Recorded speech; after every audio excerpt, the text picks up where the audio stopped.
नमस्कार पेंशनर्स मित्रों।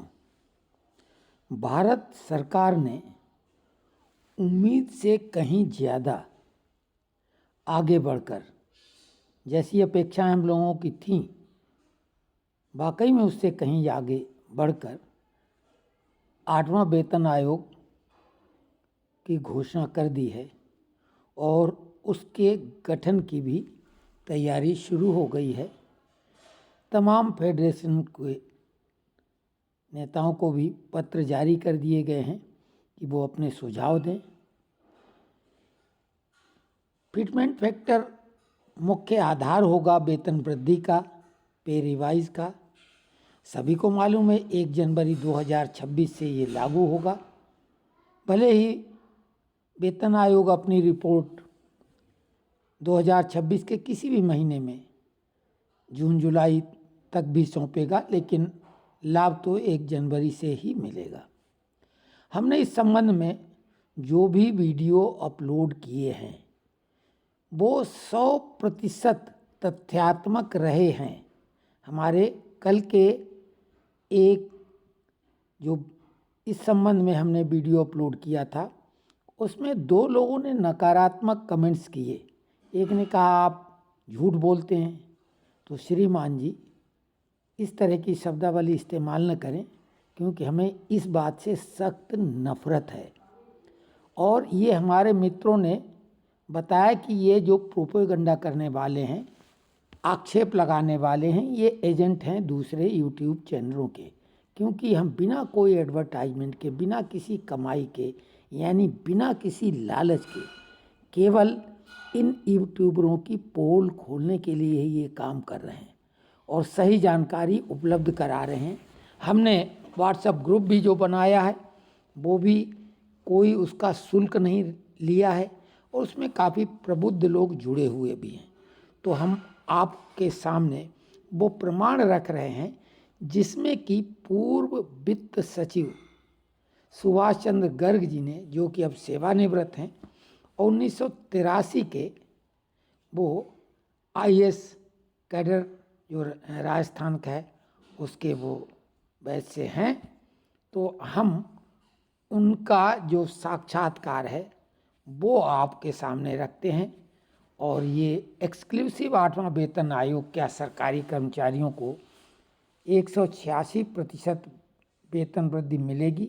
जानिए पूर्व वित्त सचिव ने क्या कहा। आधार कारक 1.6 या 160 का 20% लेने पर, अब ये 160 कहाँ पर आ गया, ये हमने भी इसी तरह की बात की थी कि अभी 53% महंगाई भत्ता है, इसमें 3% जनवरी का जुड़ेगा तो ये हो जाएगा 56। उसके बाद जुलाई वाला जुड़ेगा 3 से 4%। उन्होंने 4 तक मान लिया, हालांकि 4 नहीं होगा, 3 से ज़्यादा नहीं होगा वो भी, लेकिन 4 मान लो तो भी 160% ही होगा, यानी डीए 60% होगा और 100% हमारा बेसिक।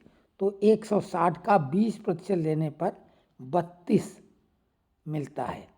ये जो फिटमेंट फैक्टर का फार्मूला बता रहे हैं, और ये 160 में प्लस कर दिया जाएगा। 160 में 32 जोड़ने पर 192 या 1.92 का संशोधित फिटमेंट कारक प्राप्त होता है।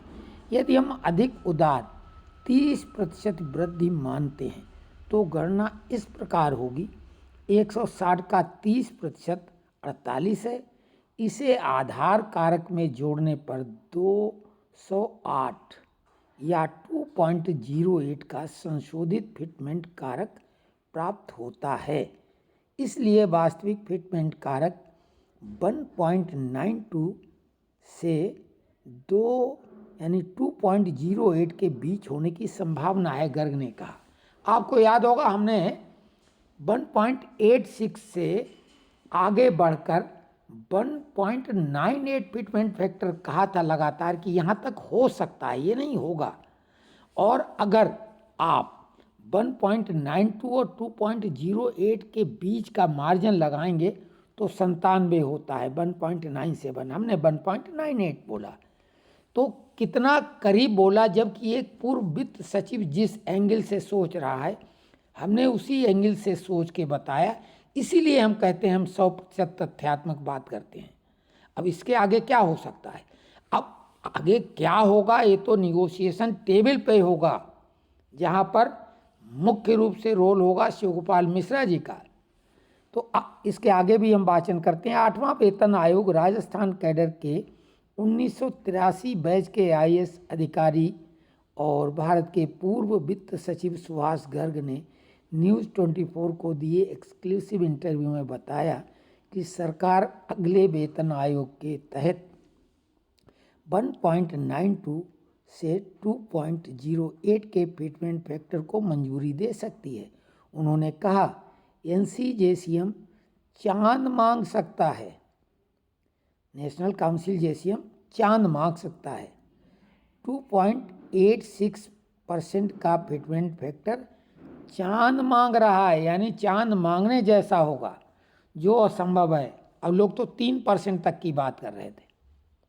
उन्होंने कहा, फिटमेंट फैक्टर तय करने के लिए वेतन आयोग 1 जनवरी 2026 तक के मूल वेतन और महंगाई भत्ते डीए पर विचार करेगा। गर्ग ने कहा, फिलहाल डीए 53% है। 1 जुलाई 2024 तक 1 जनवरी 2026 तक डीए की गणना करने के लिए 2 और किस्तों को जोड़ने की आवश्यकता है।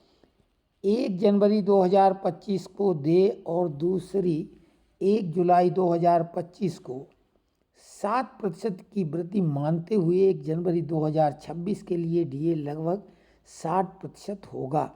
उन्होंने कहा, 1.6 के शुरुआती कारक के साथ अगला कदम प्रतिशत वृद्धि निर्धारित करना है।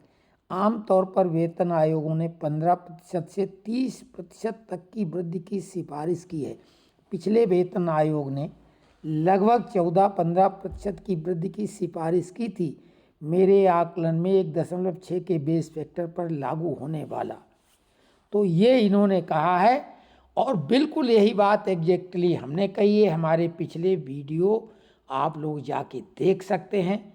अब टीका टिप्पणी करने के बजाय हमारे वीडियो में कहीं कोई अनर्गल या जो आप बोलते झूठ बात, वो आप कोट करो तो हम माने, क्योंकि हमारा ये दावा है कि हम जो बोलते हैं वो ठोक पीट के बिल्कुल अपनी तरफ से 100% सही बोलते हैं। हाँ, बोलने के बीच में और आपके समझने के बीच के अंतर में कुछ मामूली फर्क आ सकता है, लेकिन परिणाम बिल्कुल वैसा ही निकलेगा। हमने कई बार डीए वृद्धि की जो घोषणा की एकदम सही साबित हुई। बड़े बड़े यूट्यूबर फेल हो गए, अखबार वाले फेल हो गए, चैनल वाले फेल हो गए।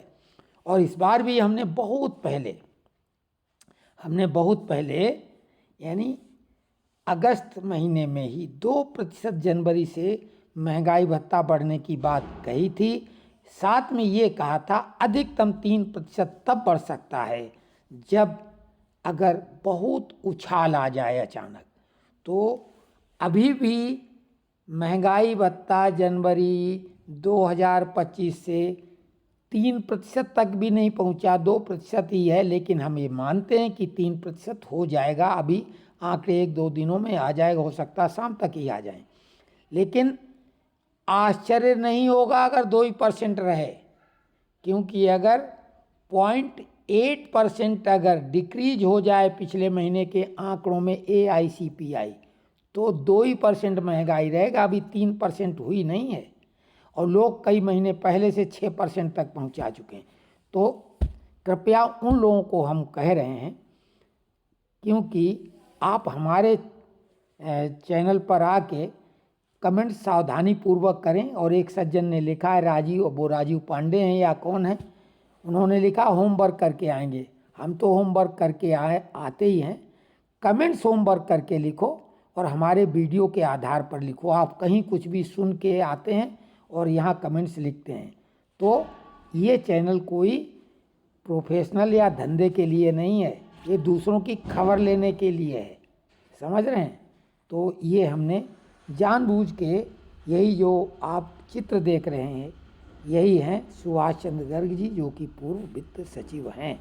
इसीलिए हमने इस अखबार की कटिंग उस वीडियो में भी लगाई थी। पढ़ने में दिक्कत गई होगी तो लोगों ने हमसे बोला कि आप इसको ही अलग से लगा दें, क्योंकि ये बात सही कि हम आपके मित्र हैं, बहुत सामान्य रूप से आपसे बात करते हैं, तो हमारी बात का उतना महत्व आपके लिए नहीं है। लेकिन ये तो पूर्व वित्त सचिव है, अब इनसे बड़ा तो कोई आके नहीं खबर करेगा। निर्मला सीतारमण तो आएंगी नहीं बात करने के लिए। तो ये जानकारी कैसी लगी, अखबार की कटिंग कैसी लगी, कृपया कमेंट्स में लिखें। और आप लोग खुद उन लोगों की खबर लें जो लोग भरोसा करते हैं, क्योंकि आप ही लोगों ने कहा था कि ऐसे लोग आएंगे, बरगलाएंगे और आपको गुस्सा दिलाएंगे ताकि आप वीडियो बनाना छोड़ दें। क्योंकि हमें इस वीडियो बनाने से क्या हासिल हो रहा है, और हम दो बातें सुनने के लिए तो नहीं बैठे कि हम झूठ बोल रहे हैं। तो ऐसे कमेंट्स करने के बजाय क्या हमने गलत कहा है उसको इंडिकेट करें।